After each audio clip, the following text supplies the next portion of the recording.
Hello! Xin chào các bạn đã quay trở lại với review 5 phút. Ở cuối tập trước, Long Hạo Thần và Hoàng Nghị đã cho người xem một trận đánh mãn nhãn. Cũng tại đây, Hạo Nguyệt đã chính thức xuất chiến cùng Hạo Thần và giành kết quả chiến thắng.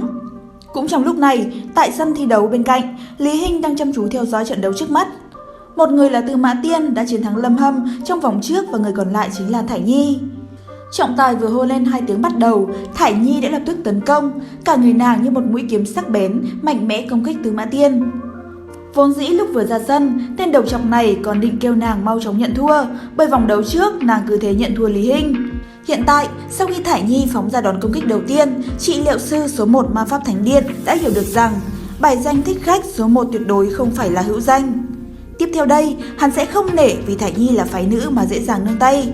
Nghĩ là làm, thân hình Tư Mã Thiên khẽ động, lập tức tránh né đòn tấn công của Thải Nhi.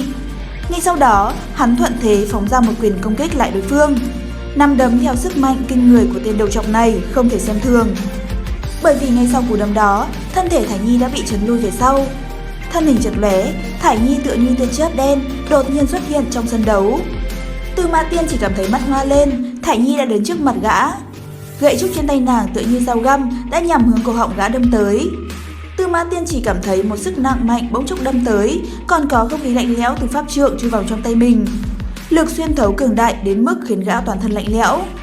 Tư Mã Tiên ngũ giai trong lòng gào thét, không có tu vi ngũ giai vì sao linh lực mạnh như vậy. Không thể để nàng tiếp cận, Tư Mã Tiên ngay lập tức phóng ra thánh quang bạo chấn. Hắn vung lên pháp trượng, chùy thánh quang xuất hiện chém hướng đầu Thải Nhi. Cùng lúc đó, một luồng quang mang vàng lóa mắt từ người gã dâng lên, đích thị là hậu thể của mục sư, gọi là quang thần. Tư Mã Tiên gầm lên, thân thể bỗng nhiên bành trướng, nháy mắt tiến nhập trạng thái cuồng hóa. Nếu nói trận đánh giữa Tư Mã Tiên và Lâm Hâm trái ngược công thủ khiến người xem rất chóng mắt, thì lúc này hắn dùng cuồng hóa càng khiến các thí sinh khác âm thầm run rẩy. Tên này thật sự là mục sư sao? Không thể nói Tư Mã Tiên ứng đối không tốt, đáng tiếc đối diện gã là Thải Nhi. Thải Nhi thân thể hơi dao động, gậy trúc chĩa về phía trước, thánh quang chùy cứ như vậy biến mất, căn bản không hề phát huy ra lực công kích của nó. Tư Mã Tiên trong trạng thái cuồng hóa, tần suất công kích và lực lượng đều lớn kinh người, trong tay pháp trượng huy vũ hướng Thải Nhi phóng tới.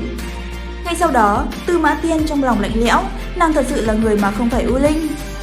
Rõ ràng mắt thấy đã đập trúng nàng, rồi lại không có cảm giác chạm đến thực thể. Ngay lúc này, một tiếng rít chói tai gần sát khiến Tư Mã Tiên cảm thấy lỗ tai đau đớn, đầu óc đột nhiên hỗn loạn. Thải Nhi ở đối diện nguyên hóa liên tiếp 4 động tác: quỷ thứ, u linh thiểm, ma xuyên não, bá vương thứ.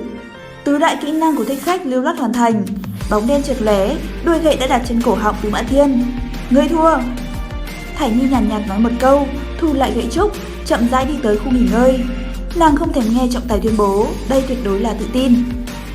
Ngày hôm qua thi đấu, bởi vì Thải Nhi trực tiếp nhận thua với Lý Hinh, các thí sinh khác có chút xem thường nàng, mà nay chứng kiến một màn này, sắc mặt cả đám đều biến quái dị.